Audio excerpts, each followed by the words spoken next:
नमस्कार दोस्तों। रात हो गई है और मेरा कैमरा है नाइट विजन, जिसके कारण रात को भी देख सकता है। तो दिन में तो भी टाइम होता नहीं है, तो आज रात को ले लिया कि आज रात को वीडियो बना लेता हूँ, शूटिंग कर लेता हूँ। तो रात को वैसे हमारे गुजरात में पुराने ज़माने में जब टेलीविज़न, स्मार्टफोन, आजकल के जो इंटरनेट पर यूट्यूब है, वैसा कुछ मनोरंजन के लिए था नहीं, तो लोग हमारे गुजरात में कहते हैं डायरो, हास्य डायरो कहते हैं। तो वो डायरो गांव में होता था और कलाकार आते थे और उसमें मनोरंजन भी होता था और मोटिवेशन भी होता था। कवि कलाकार आते थे और लोग उस तरह मनोरंजन करते थे। तो मेरी चैनल भी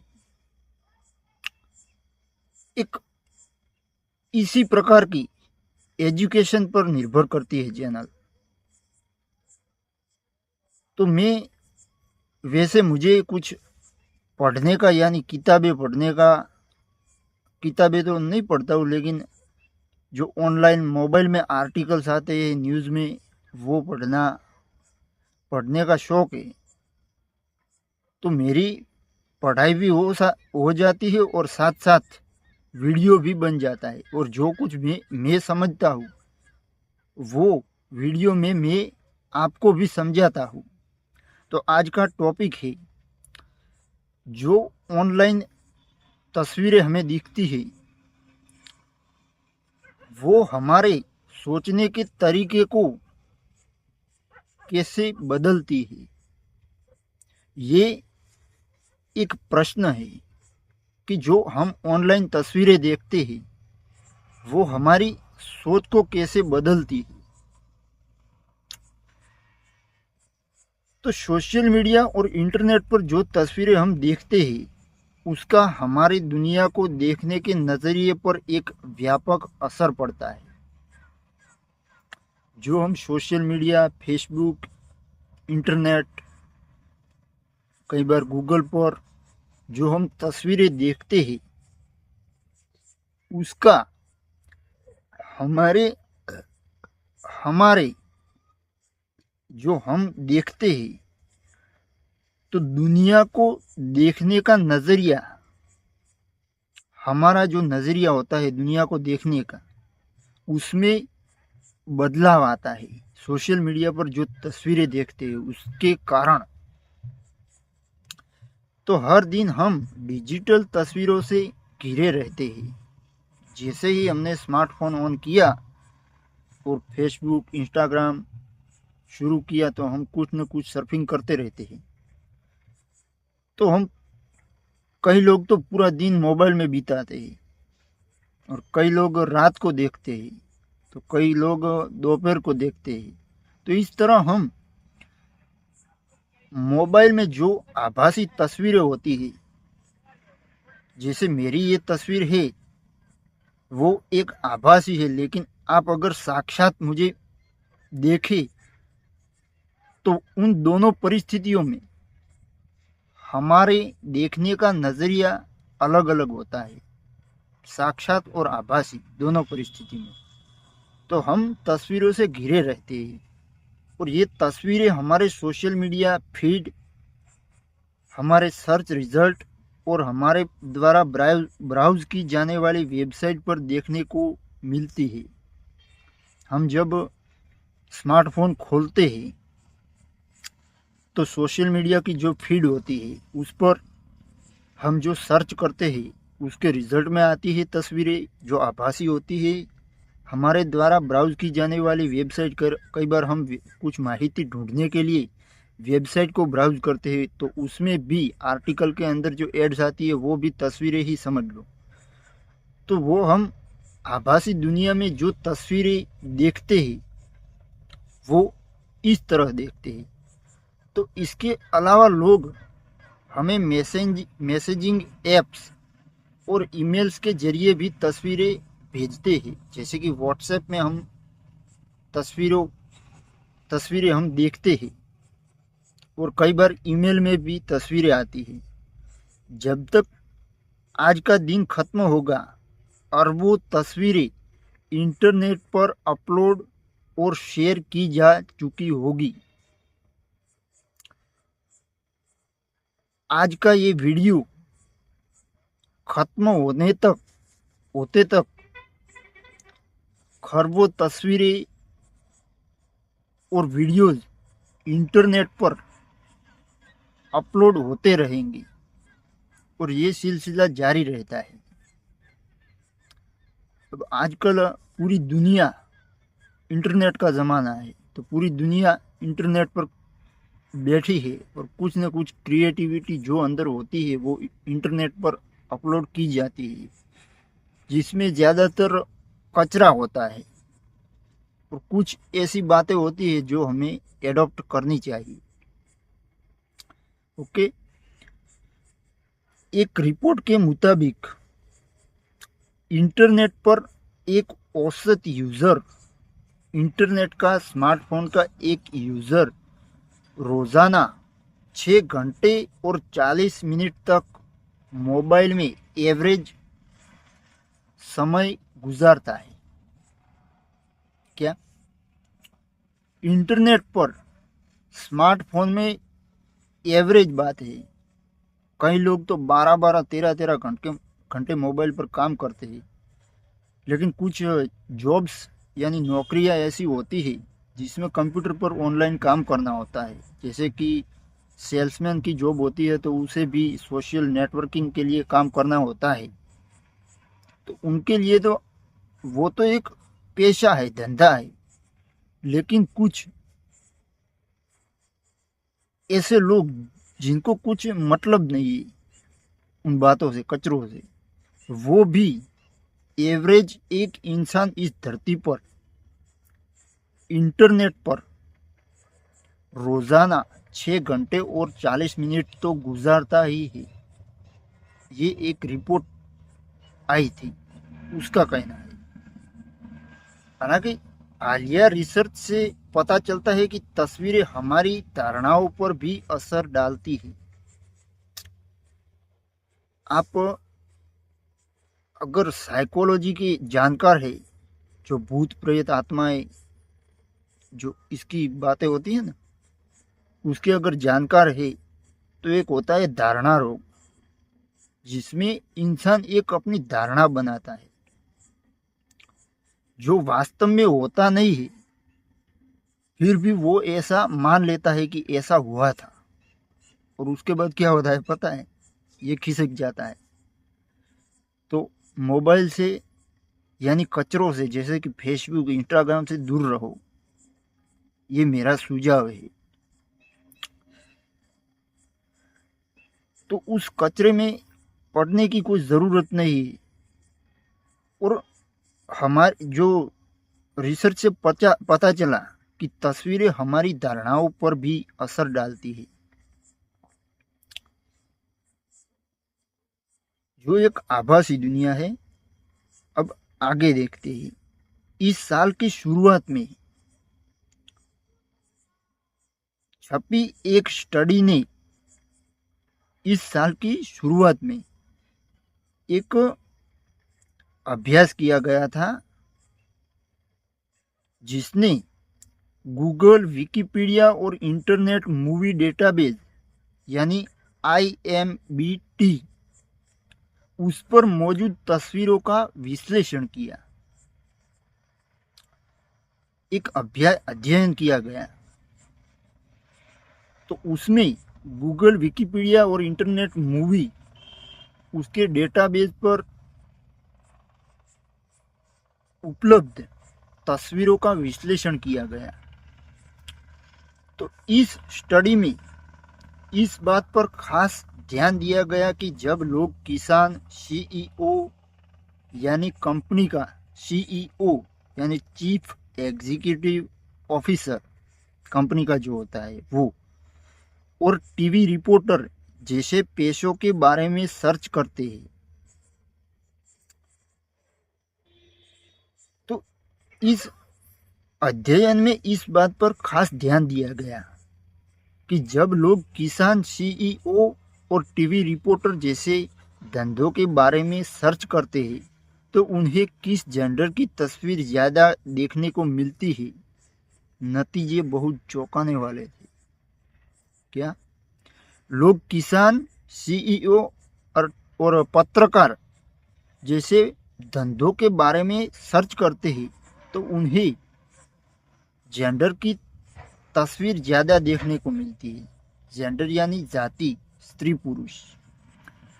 तो उसमें कौन कौन सी तस्वीरें देखने को मिलती है ऐसा सर्च करने पर, तो नतीजे उसके बहुत चौंकाने वाले थे।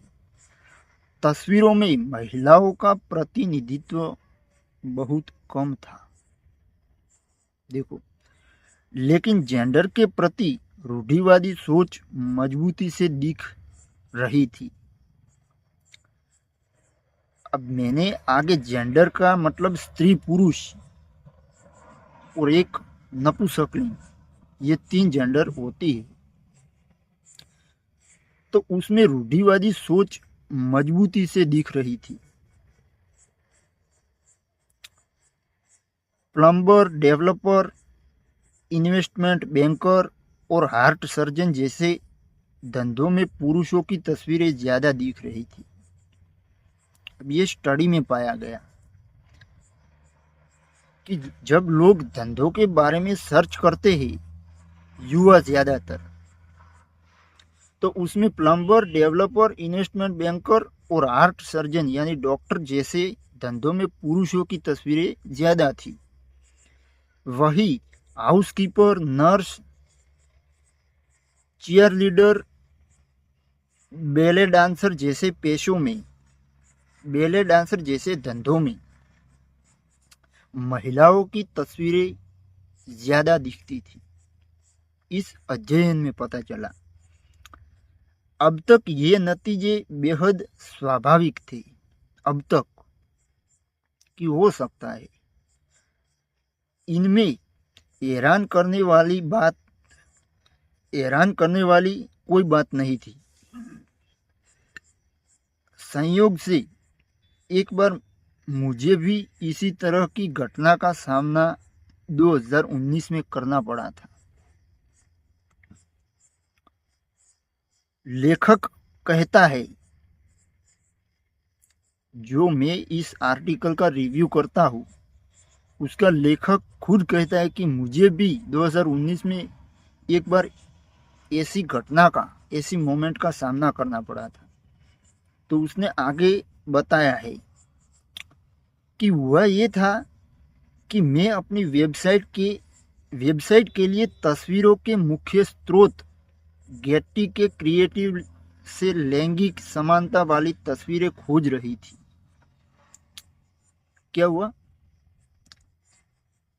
लेखक अपनी वेबसाइट के लिए तस्वीरों के मुख्य स्रोत गेट्टी इमेज आता है ना, उस पर क्रिएटिव से लैंगिक समानता वाली तस्वीरें खोज रही थी।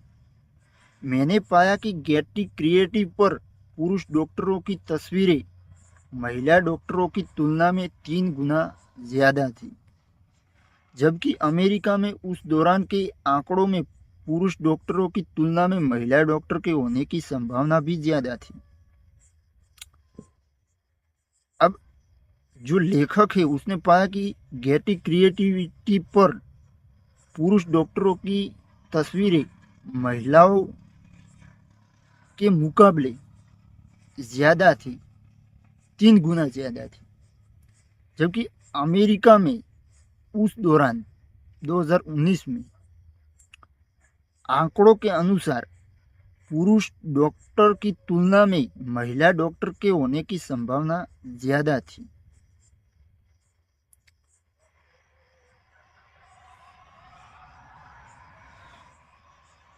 मेडिकल जॉब में दिखाई गई तस्वीरें एक बड़ी समस्या का एक छोटा रूप है। अब जो इंटरनेट ने यानी एल्गोरिदम ने मेडिकल जॉब में लोग जो सर्च करते हैं उसमें दिखाई गई तस्वीरें एक बड़ी समस्या का एक छोटा रूप है। इंटरनेट पर बच्चों के साथ महिलाओं की तस्वीरों के 2 गुने ऑप्शन देखने को मिल जाते हैं। क्या होता है, इंटरनेट पर बच्चों के साथ महिलाओं की तस्वीरों के 2 गुने ऑप्शन देखने को मिल जाते हैं। अब बात मुद्दे की ये है कि इन तस्वीरों को देखने से प्रभाव क्या होता है इंसान पर। एक अन्य स्टडी, एक अन्य अध्ययन में शोधकर्ताओं ने ऑनलाइन दिखने वाली तस्वीरों में जेंडर यानी जाति, स्त्री, पुरुष और नपुंसकलिंग, ये 3 जाति के प्रति पूर्वाग्रह को देखने की जगह यह जानने की कोशिश की कि क्या इन तस्वीरों को देखने से लोगों के अपने पूर्वाग्रहों पर कोई असर पड़ता है। शोधकर्ताओं ने ऑनलाइन दिखने वाली तस्वीरों में जेंडर के प्रति पूर्वाग्रह को देखने की जगह, अब शोधकर्ताओं ने क्या किया कि जो ऑनलाइन तस्वीरें दिखती है उसमें जेंडर के प्रति पूर्वाग्रह को देखने की बजाय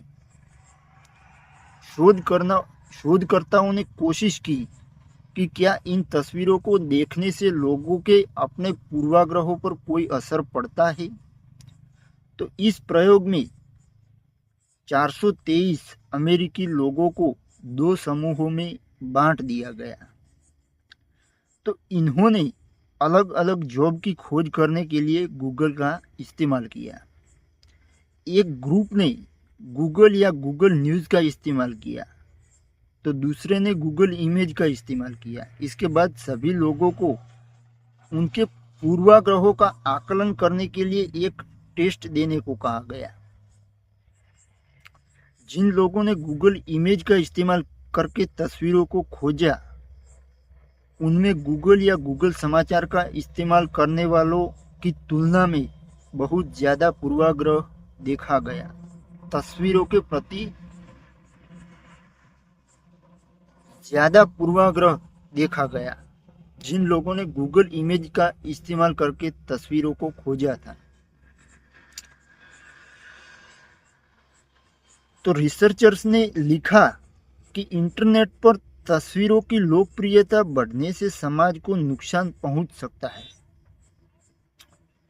उन्होंने कहा, रिसर्चर्स ने कहा, हमें मिले नतीजे काफ़ी चिंताजनक है क्योंकि इंस्टाग्राम, स्नैपचैट और टिकटॉक जैसी फोटोज आधारित सोशल मीडिया प्लेटफॉर्म की लोकप्रियता काफ़ी बढ़ रही है, जहां बड़े पैमाने पर तस्वीरें अपलोड, तैयार और शेयर की जाती है, जो सोशल नेटवर्किंग साइट है जिसमें यूट्यूब नहीं आता है।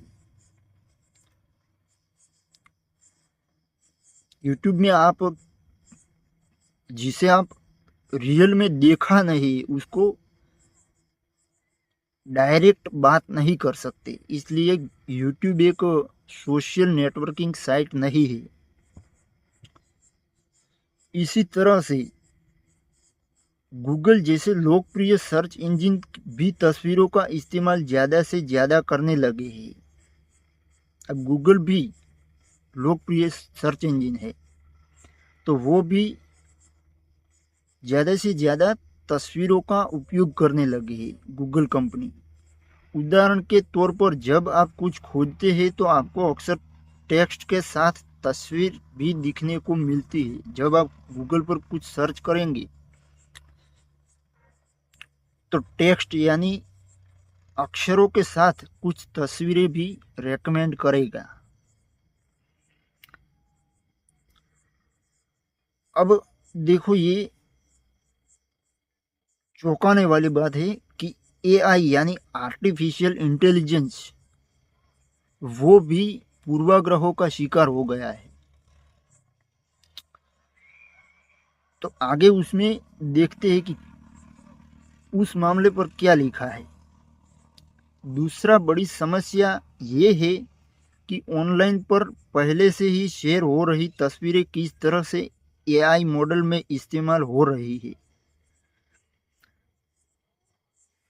अब दूसरी बड़ी समस्या है कि ऑनलाइन पर पहले से ही शेयर हो रही तस्वीरें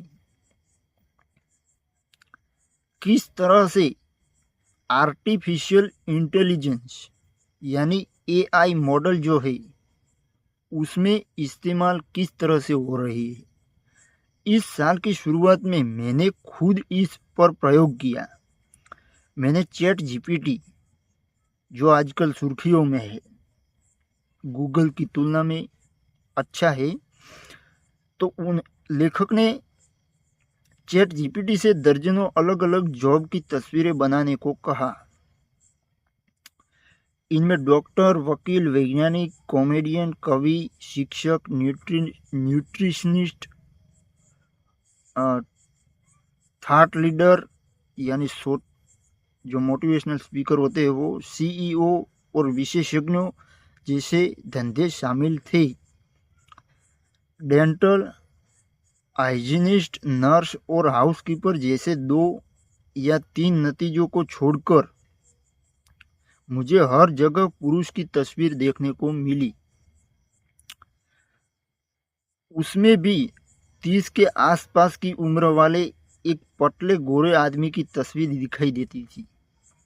देखो ये एल्गोरिथम का क्या कमाल है, जिसमें 30 साल के आसपास की उम्र वाले एक पतले गोरे आदमी की तस्वीर ज़्यादा दिखाई देती थी उसमें। इसके बाद मैंने करियर पूर्वाग्रह से हटकर चैट जीपीटी से विभिन्न प्रकार के लोगों की तस्वीर को बनाने को कहा, जैसे कि एक बुद्धिमान व्यक्ति, एक सफल व्यक्ति या कोई खास शो देखने वाला व्यक्ति। हर बार मुझे चमकीले बालों में एक गोरा आदमी देखने को मिला। ऐसा इसलिए होता है क्योंकि चैट जीपीटी जैसे मॉडल पहले से मौजूद तस्वीरों की मदद से नतीजे को दिखाते हैं। जो इंटरनेट पर मौजूद है तस्वीरें, उसको आर्टिफिशियल इंटेलिजेंस जो टेक्नोलॉजी है वो प्रोसेसिंग करके जो पहले से मौजूद है उन तस्वीरों को दिखाते हैं। इसके साथ ही एक ऐसे चक्र की शुरुआत हो जाती है जिसे तोड़ना मुश्किल होता है। एआई मॉडल जितनी ज़्यादा पक्षपाती तस्वीरें दिखाते हैं, हम उतना ही ज़्यादा उन्हें देखते हैं। अब जो एआई और इंटरनेट, मोबाइल, ये जो कुछ भी है आभासी दुनिया, उसे मैं अगर सीधी सादी भाषा में कहूँ तो ये हमारे मगज को हैक करता है। आप लूप में चले जाते हो। जैसे कि ये वीडियो देख रहे हो और आप नीचे कोई अच्छा थंबनेल वाला वीडियो आएगा तो आप सीधे उस पर स्विच हो जाओगे। और अगर जो मैं ये बात कर रहा हूँ उसमें आपको इंटरेस्ट होगा तो आप इसमें बने रहोगे। इस तरह टेक्नोलॉजी हमारे दिमाग को हैक करती है, सीधी सादी भाषा में।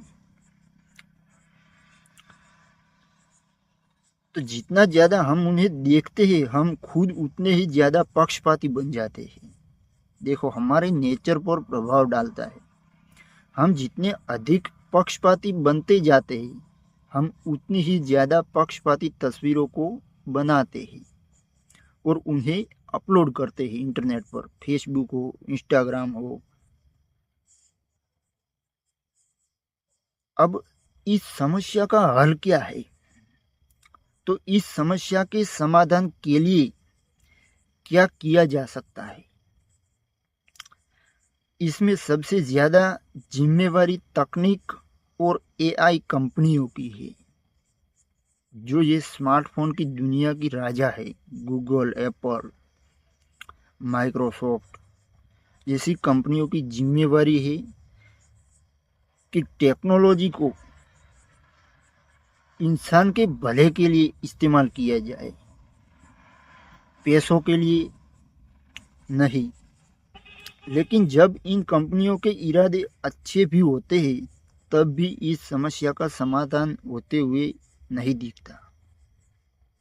उदाहरण के लिए नस्लीय, लैंगिक और अन्य पूर्वाग्रहों को ठीक करने की कोशिश में गूगल का एआई टूल जेमिनी कभी कभी जरूरत से ज़्यादा सुधार कर देता है। इसमें अमेरिका के फाउंडिंग फादर्स की एक तस्वीर बनाई जिसमें एक काला व्यक्ति शामिल था। अब अमेरिका में गोरे और काले का पहले भेदभाव हुआ करता था, अब नहीं है। तो उसमें फाउंडिंग फादर्स की तस्वीर में बनाई गई जिसमें एक काला व्यक्ति शामिल था, जो ऐतिहासिक रूप से गलत है। वही दूसरे विश्व युद्ध में जर्मन सैनिकों की तस्वीर दिखाते समय इसने एक काले व्यक्ति और एक एशियाई महिला को दिखा दिया, जो कि गलत है। दरअसल हम ऑनलाइन दुनिया में जो कुछ भी देखते हैं उसका नियंत्रण अपने हाथ में लेना होगा। हम अक्सर इस बात को अनदेखा करते हैं कि हम कुछ हद तक अपने सोशल मीडिया फीड को ठीक कर सकते हैं। इसका कहने का मतलब ये है कि अपने मन पर काबू रखना चाहिए। वो तो कुछ भी रेकमेंड करेगा, हमें देखना है नहीं देखना है वो हमारे डिसीजन पर निर्भर करता है। इसलिए मोबाइल का एडिक्शन नहीं होना चाहिए। हम सोशल मीडिया पर अलग अलग पृष्ठभूमि के लोगों या फोटोग्राफरों को फॉलो कर सकते हैं। साथ ही हम अपने सवाल को जिस तरह से ऑनलाइन लिखते हैं उसे बदलकर हम मिलने वाले खोज परिणामों को बदल सकते हैं।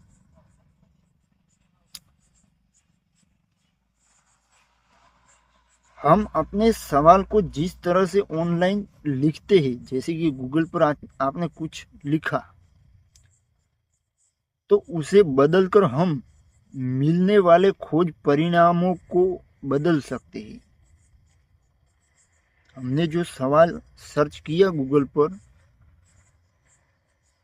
उस सवाल को बदलकर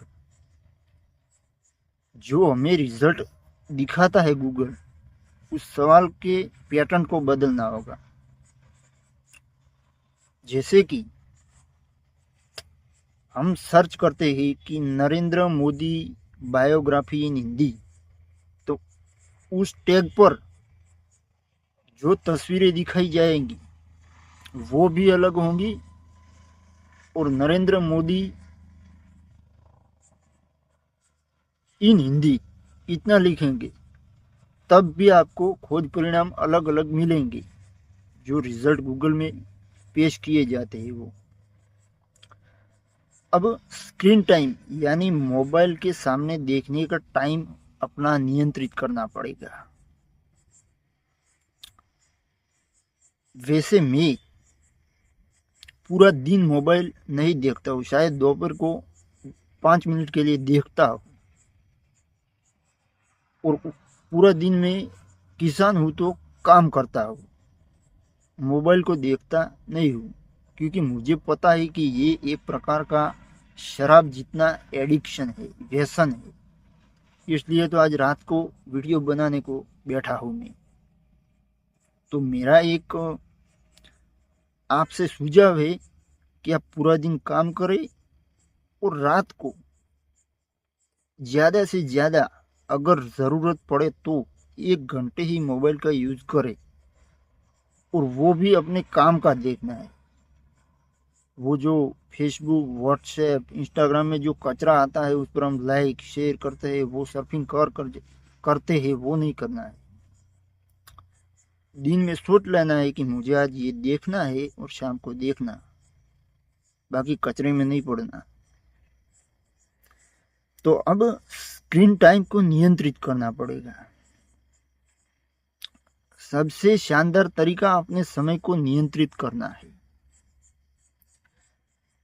कला उद्यमी मरीन टेंगुई, उनकी किताब the visual detox, how to consume media without letting it consume you, उसके मुताबिक नाम से प्रसिद्ध डिजिटल डिटॉक्स प्लान में कुछ अच्छी बातों का जिक्र किया गया है। अब एक कला उद्यमी थे मरीन टेंगुई, उनकी किताब the visual detox, how to consume media without letting it consume you,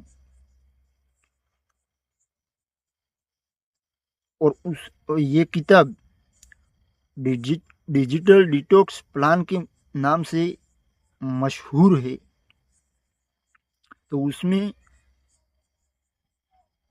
इस मोबाइल एडिक्शन पर बातें लिखी गई है, जैसे कि हम स्क्रीन या अपने फ़ोन को देखने के समय को नियंत्रित कर सकते हैं। हम उन ऐप्स को हटा सकते हैं जिनका हम इस्तेमाल नहीं कर रहे हैं। इसके अलावा बिना तकनीक की मदद के बाहर समय बिताकर हम इस समस्या का समाधान कर सकते हैं।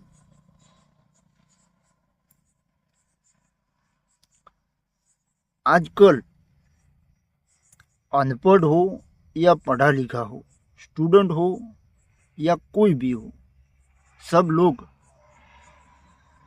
जैसे ही फ्री होते हैं काम से, पहला मोबाइल, इसको कम करना पड़ेगा। ये हमारे दिमागी स्वास्थ्य के लिए हानिकारक है। और ये बात स्क्रीन टाइम कम करने की बात इस किताब में लिखी गई है। कला उद्यमी ने जो किताब लिखी है उसमें मुझे हाल ही में पता चला कि मेरे पुराने फ़ोन में भी ऐप्स के लिए एक टाइमर दिया गया है। आप हर ऐप के लिए एक सीमा को तय कर सकते हैं और जब आप अपना समय पूरा कर लेंगे तो फ़ोन आपको एक चेतावनी देगा, एक नोटिफिकेशन देगा कि आपका बहुमूल्य समय बर्बाद हो रहा है, ऐसा नोटिफिकेशन देगा। ऐसी भी एक टेक्नोलॉजी है, जबकि जैसे कि हम फेसबुक को ज़्यादा देखते हैं तो उसमें हम सेट कर सकते हैं कि मैं जब आधे घंटे से ज़्यादा फेसबुक पर सर्फिंग करता हूँ तो मुझे नोटिफिकेशन मिलना चाहिए कि अब आपका समय बर्बाद हो रहा है। ऐसा लिखने फ़ोन आपको नहीं कहेगा, लेकिन नोटिफिकेशन आएगा कि आपने जो समय सीमा तय की थी वो पूरी हो गई है, ऐसा नोटिफिकेशन आएगा। वो कुछ के फ़ोन में हो सकता है, नहीं हो सकता है, लेकिन अपनी समझदारी से काम लेना चाहिए। फ़ोन क्या हमें बताएगी अब आपका समय बर्बाद हो रहा है। हालांकि मैंने हमेशा चेतावनियों पर ध्यान नहीं दिया, लेकिन इससे मुझे अपने सोशल मीडिया इस्तेमाल के बारे में अधिक जागरूक होने और इसे कम करने में मदद मिली है। इस सुविधा के कारण लेखक को सोशल मीडिया इस्तेमाल करने में अधिक जागरूक किया है लेखक को, और सोशल मीडिया यानी स्क्रीन टाइम को कम करने में इस सुविधा ने मदद की है। सबसे ज़्यादा ज़रूरी बात जागरूकता की है। हम अक्सर इस बारे में नहीं सोचते कि हम हर दिन कितनी तस्वीरें देखते हैं जिन्हें जानबूझकर हमारे लिए बनाया गया है और दिखाया गया है। कई तस्वीरों को हमें चीज़ें खरीदने पर विवश करने के लिए बनाया जाता है। देखो, मैंने कहा था आगे कि आपके मगज को, दिमाग को टेक्नोलॉजी हैक करती है और आपकी साइकोलॉजी के साथ खेलता है। जैसा आप सोचोगे, जैसे कि आपने कुछ फेसबुक पर देखा और बंद कर दिया, और फिर जब आप उस पर आओगे तो जो आपने सोचकर बंद कर दिया था वो आपको शायद अनुभव होता होगा, वही रिजल्ट आपके सामने होगा। और वो टेक्नोलॉजी के माध्यम से आपको कुछ चीज़ें खरीदने पर विवश करते हैं, मजबूर करते हैं। तो आगे न ही हम इस बारे में सोचते हैं कि तस्वीरों का इस्तेमाल हाल के समय में बढ़ा है क्या। कई तस्वीरों को हमें चीज़ें खरीदने पर विवश करने के लिए बनाया जाता है, न ही हम इस बारे में सोचते हैं कि तस्वीरों का इस्तेमाल हाल के समय में बढ़ा है। अब आजकल जो हम तस्वीरें देखते हैं और लाइक शेयर करते हैं, तो आजकल जो ट्विटर, फेसबुक, इंस्टाग्राम और वो चाइनीज ऐप थी ना टिकटॉक, उस पर फोटोज को ज़्यादा ध्यान दिया जाता है, जबकि यूट्यूब में ऐसा नहीं होता है। यूट्यूब में वीडियोज होते हैं और उसमें भी सचेत रहना चाहिए, जागरूक रहना चाहिए, क्योंकि यूट्यूब में भी कई बिगड़े हुए दिमाग है जो आपको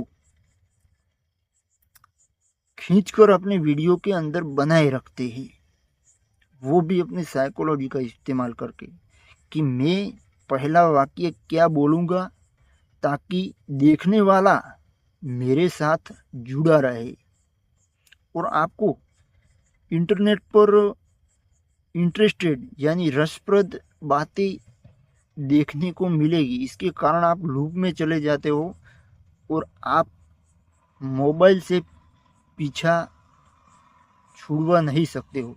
इसके कारण अपने मन पर काबू रखना चाहिए और ज़्यादा से ज़्यादा मेरे सुझाव के अनुसार हमें सिर्फ दिन में 1 घंटे ही, वो भी काम के लिए, मोबाइल को यूज़ करना चाहिए। बाकी फ़ोन आए और किसी को काम हो तो फ़ोन करना है, इतना ही काम करना है बस। बाकी मनोरंजन के लिए मोबाइल का यूज़ डेंजरस साबित हो सकता है। मनोरंजन भी करना चाहिए लेकिन अनलिमिटेड नहीं, उसकी भी लिमिट होनी चाहिए। तो आज के लिए इतना ही। आपका बहुत बहुत धन्यवाद। इस चैनल पर आपको इस तरह के अच्छे वीडियोस मिलते रहेंगे और आप इस चैनल को सब्सक्राइब ज़रूर करना अगर आपको ये वीडियो काम के लगे तो। बाकी मैंने आगे कहा कि आप विवश होकर ये काम मत करना, और आपका उपयोगी होता है उसी को सब्सक्राइब करो, और उसका भी लिमिटेड टाइम होना चाहिए। अब मैं नहीं कहता कि आप मेरे वीडियो देखा करो, काम का हो तो देखो, बाकी एक प्रकार की एडिक्शन नहीं होनी चाहिए किसी चैनल, व्यक्ति या किसी की भी। अब मैं आपको एक प्रसंग शेयर करना चाहूँगा कि मैं यूट्यूब में सर्फिंग कर रहा था तो एक वीडियो सामने आया नरेंद्र मोदी के बारे में। तो उसमें उनके शिक्षक कहते थे कि वो लड़का, यानी वो जब मोदी साहब जब विद्यार्थी थे तब उनके शिक्षक कहते कि वो कभी किसी के प्रभाव में नहीं आया, दूसरों को प्रभाव में डाला है। तो इसी तरह अब मेरे तो क्या, किसी के प्रभाव में नहीं आना है, अपने दिमाग को आज़ाद रखना है। थैंक यू, धन्यवाद।